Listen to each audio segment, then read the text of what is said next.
Hey there! Let's learn a new word together. Before you start, please hit the like button if you enjoy our content and subscribe to this channel if you're learning English. Stay up to the end of this video and you'll learn a fun fact about the English language. Let's begin. Junction.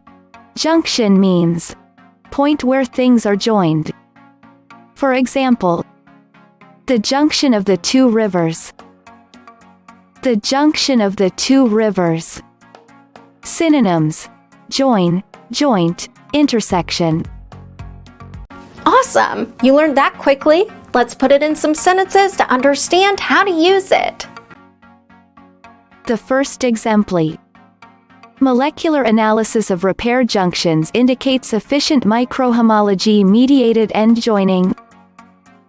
Now, repeat after me. Molecular analysis of repair junctions indicates efficient microhomology-mediated end joining. The second exempli.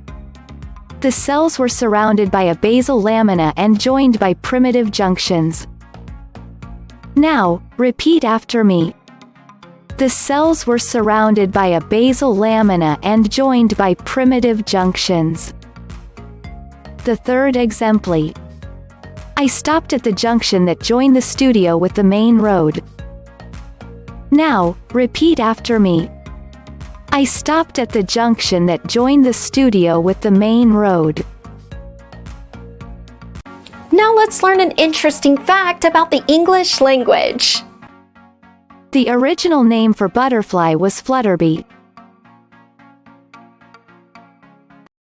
Thank you so much for watching this video up to the very end. If you're not yet subscribed to our channel, hit the subscribe button below. If you're new to our channel, the links to our most popular playlists are below in the description. We've prepared playlists for different levels of English, and they're good for different goals that you might have. Maybe you want to take an exam, or maybe you want to improve your fluency. So check them out and see you very soon. Bye-bye.